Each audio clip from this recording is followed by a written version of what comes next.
My life was pretty straightforward until that evening.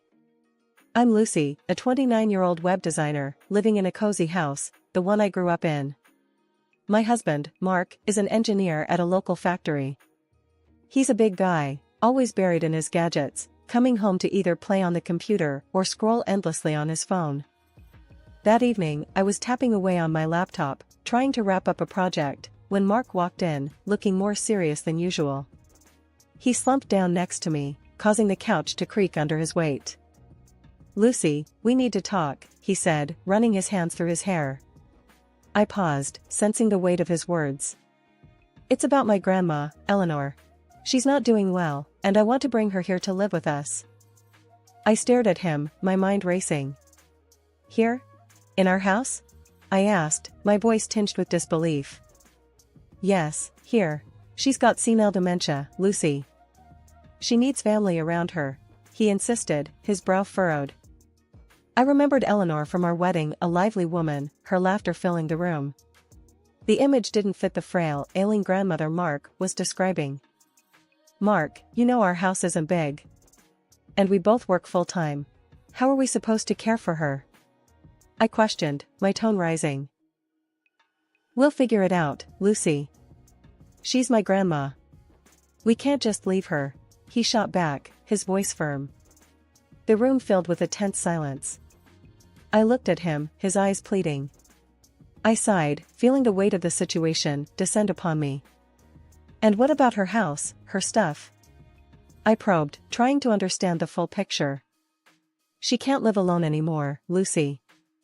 And about her stuff, well, that's the thing. She's got a will.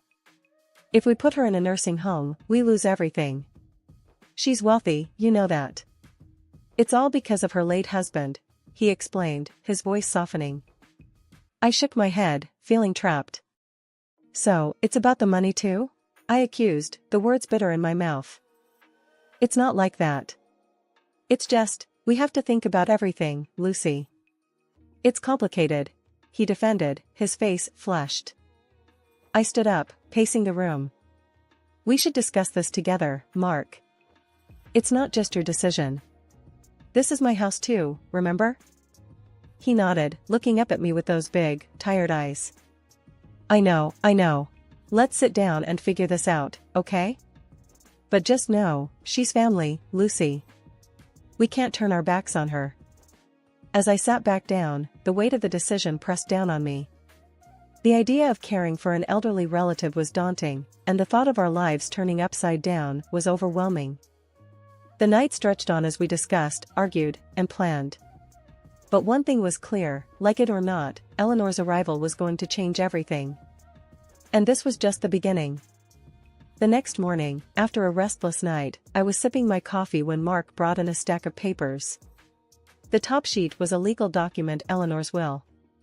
He sat down across from me, the morning light casting shadows on his worried face. "Lucy, look at this," he said, tapping the paper. "This is the will. Everything's there, the house, the money, all of it." She was clear. "No nursing homes, or it all goes to charity." I took the document, my eyes scanning the formal language. It was all there in black and white. Eleanor had been explicit. I felt a twinge of respect for her determination, even as it complicated our lives.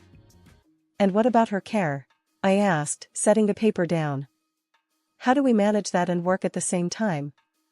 Mark ran his fingers through his hair, a sign of his frustration.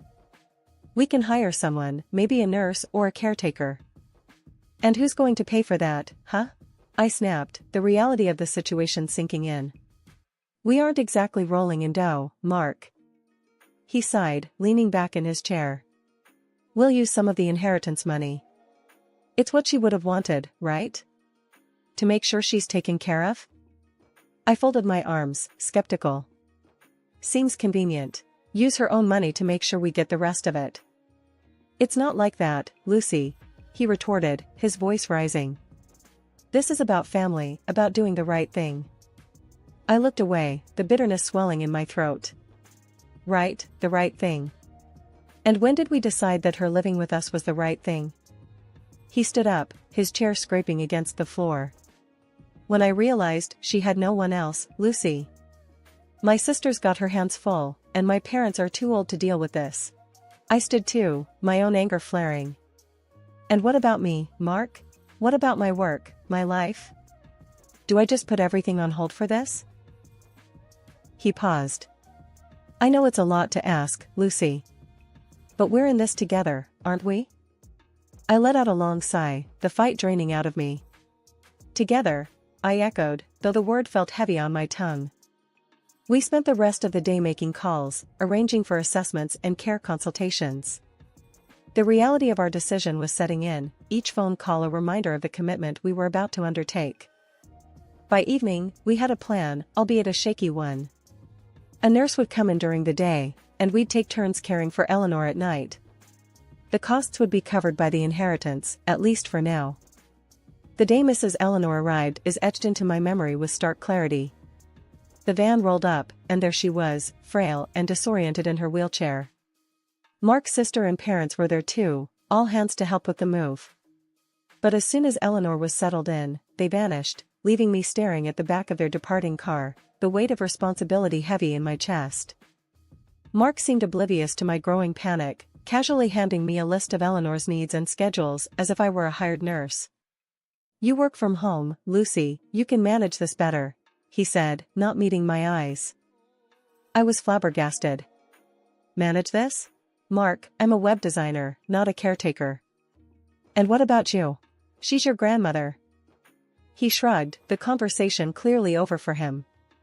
I've got to keep working, we need the money, especially now. You know how important this inheritance is. That was it for him, the inheritance. It felt like a slap in the face, his priorities laid bare. The first few days were a whirlwind of medication schedules, doctor's visits, and constant vigilance. Mrs. Eleanor, lost in the throes of her dementia, was a handful. She'd refuse to eat, try to wander off, or become suddenly aggressive. I was out of my depth, and the hired nurses weren't faring much better. Each nurse we hired left within days, citing the demanding nature of the job. She needs professional care, not just a babysitter, one commented on her way out. Their words echoed in my mind, but Mark dismissed them. They're just not trying hard enough. You can handle it, Lucy. As the burden grew, so did the tension between Mark and me. One particularly rough day, after Eleanor had a terrible episode, I confronted him. I can't do this alone, Mark. It's your grandmother. You need to help. He was unyielding, his eyes cold. I'm working, Lucy. And if you can't handle it, maybe you shouldn't work. Look, it's either you take care of her, or we consider other options. I was stunned. Other options? Like what, Mark? A divorce? The word hung between us, heavy and foreboding. He didn't back down. If that's what it takes. We need this money, Lucy. You know that. I was trapped, caught between my crumbling marriage and the demanding, unending care of a woman who no longer seemed to recognize anyone around her. My home, once a place of comfort and love, had turned into a prison, a constant reminder of the sacrifice I was being forced to make. Mark's detachment from the whole situation was clear. He'd pop in to see his grandmother, offer some words, then retreat to his work or his phone, leaving the chaos for me to handle. The resentment built, a silent storm brewing in the heart of our home. I was alone in this, utterly alone. This was not the life I had signed up for, nor the man I thought I had married. But there I was, stuck in a home-turned-hospital, nursing a woman who didn't even know my name. The strain of caring for Mrs. Eleanor started to seep into every corner of our lives. The house was always in disarray, medical supplies littered every surface, and the constant need for vigilance left me running on fumes. Mark was hardly ever present, and when he was, it was like living with a ghost of the man I married. One evening, after a particularly grueling day, I slumped at the kitchen table, a cold cup of coffee my only companion. Mark walked in, his face buried in his phone. Another nurse quit today, I said, the words heavy with defeat. He barely glanced up. Find another one then, he replied, his voice flat. I slammed my hand down, the cup rattling. It's not that easy, Mark. They can't handle her, and frankly, neither can I. This is crazy. He finally looked at me, annoyance flickering in his eyes. What do you want me to do, Lucy? Quit my job? We can't afford that, and you know it. I stood up, the frustration boiling over. I want you to care. To help. This is your grandmother, not some stranger off the street. Mark let out a long sigh, rubbing his temples. I'm doing what I can, Lucy. I'm working to pay for all this. By leaving it all on me? I shot back. I'm working too, Mark, or at least I was. Now I'm just a full-time nurse to a woman who thinks I'm her enemy. The silence that followed was tense, each of us stewing in our own resentment. I need a break, Mark. Even a day. Something to feel like myself again, I pleaded, my voice cracking with exhaustion. He shrugged, a gesture that stung more than any words. Take a day then. I'll stay with her this weekend. But when the weekend came, his promise fell flat. Something came up at work. I can't, he said, avoiding my gaze. I felt a surge of anger, hot and bitter. Something always comes up. When will it be our turn, Mark? When do we matter? He didn't answer, just grabbed his keys and left, the door slamming shut behind him. I was left alone, again, with the daunting task of caring for Eleanor. That night, as I tried to coax Eleanor to sleep, her words were like daggers. You don't care about me. No one does, she mumbled, lost in her own world. The words echoed in my head, a cruel reflection of my own thoughts. I cared, too much, and it was breaking me. Days turned into weeks, and the situation didn't improve. I was a shell of my former self, running on autopilot. My work suffered, my friendships faded, and my relationship with Mark was hanging by a thread. One evening, I broke down, tears streaming down my face as I sat on the bathroom floor. I can't do this anymore, I whispered to no one in particular. The reflection in the mirror was a stranger, a woman consumed by her sacrifice. I missed laughter, I missed freedom, I missed me. But most of all, I missed the man I thought I had married, the partner I thought I'd face life's challenges with. Instead, I was facing them alone, a solitary figure in a home that felt more like a hospital each day. One night, the house was unusually quiet. The only sound was the ticking of the clock and my own shallow breathing. I had been dozing off in the living room, too tired to move to the bed, when a faint sound startled me awake. It was singing, a soft, melodic tune that seemed out of place in the still night. Rubbing my eyes, I stood up, following the sound to the kitchen. There, under the dim light, was Mrs. Eleanor, fully awake, sipping tea, and flipping through a magazine, humming to herself. My mouth fell open in shock. Mrs. Eleanor? I stammered, my voice barely a whisper. She looked up, her eyes sharp and clear, not a hint of confusion. Oh, Lucy, dear, did I wake you? I fancied a bit of tea. I was dumbfounded. But how are you? She set the magazine down, a sly smile playing on her lips. Oh, I suppose the cat's out of the bag now. Sit down, dear, let's chat. As I sat across from her, she began to explain. I'm not as far gone as everyone thinks. A bit forgetful, yes, but not lost. I've been pretending, you see, to test the waters, to see who truly cares. I was astounded, my mind racing with questions. But why? Why put us through all this? She sighed, her smile fading. When you're old and wealthy, dear, you become a target. Relatives come out of the woodwork, all sweet smiles and helping hands, but all they really want is a piece of the pie. I had to know who I could trust. I couldn't believe what I was hearing. All this time, the chaos, the stress, it was all a test? But what about us? What about me? I asked, a mix of anger and relief flooding through me. Mrs. Eleanor reached out, her hand gently covering mine. You, my dear, have been nothing but kind and patient. A saint, truly. I'm sorry for the ruse, but it was necessary. I pulled my hand away, my emotions a whirlwind. So, what now? Does Mark know about this? She shook her head. No, not yet.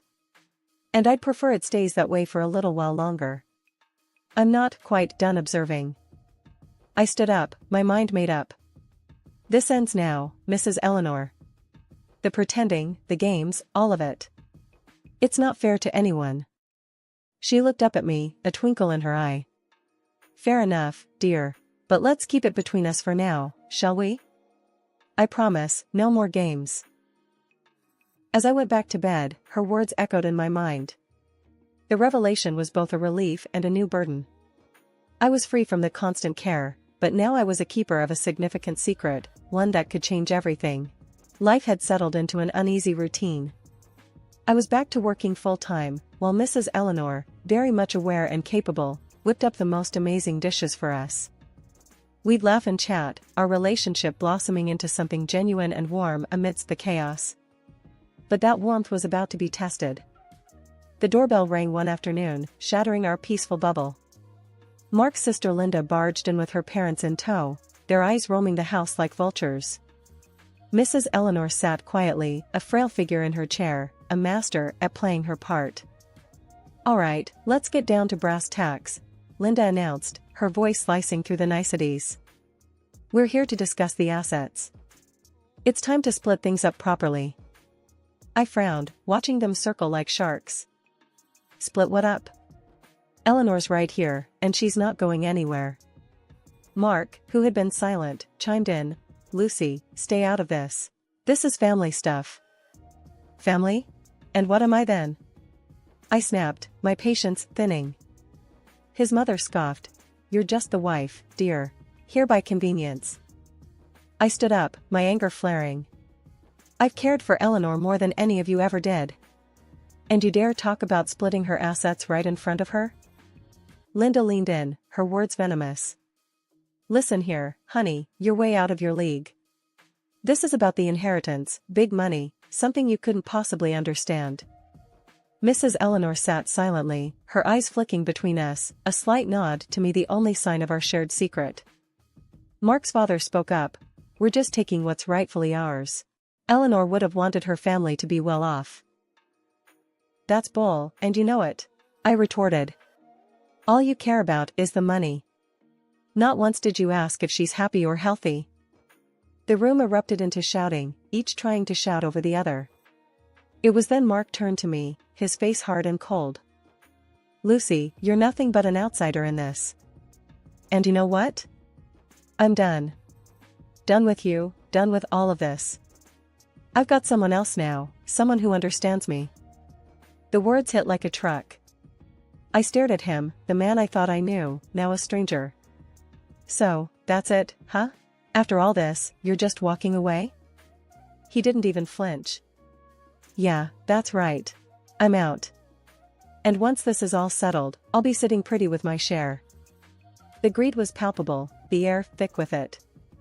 Mrs. Eleanor finally stood up, her voice strong and clear, cutting through the noise. "Enough," she thundered.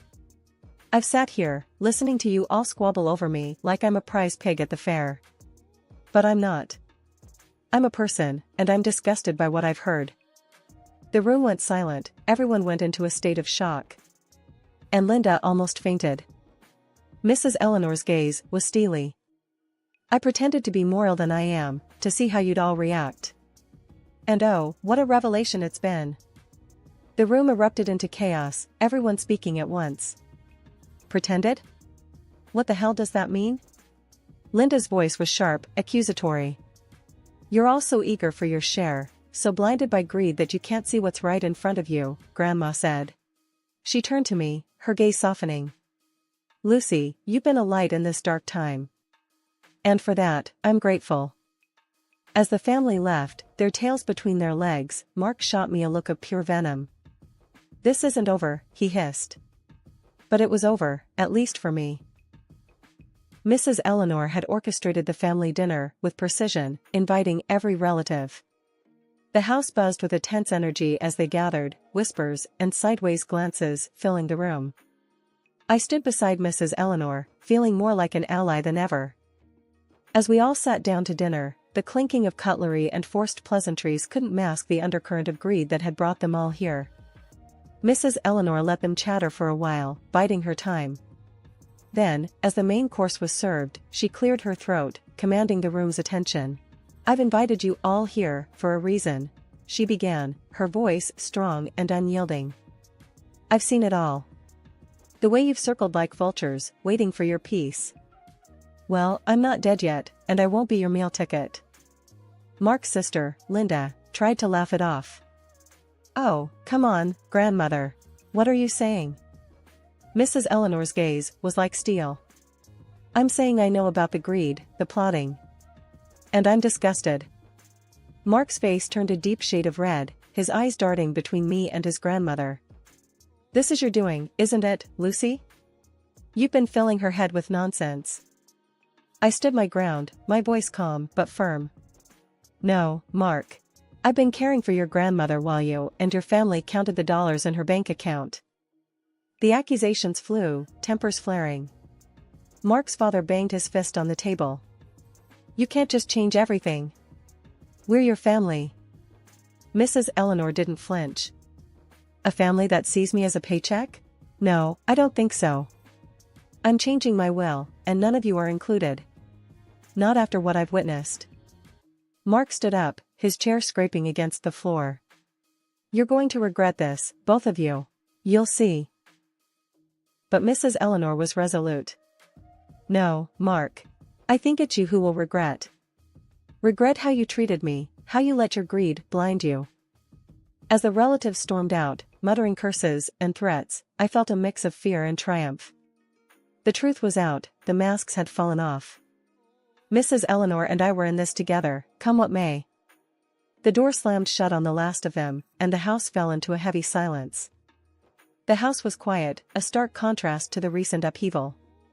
Mrs. Eleanor and I sat in the living room, a pot of tea between us, discussing the future. The chaos of the past week seemed like a distant memory, and for the first time in a long while, there was a sense of calm. So, what now? I asked, breaking the silence.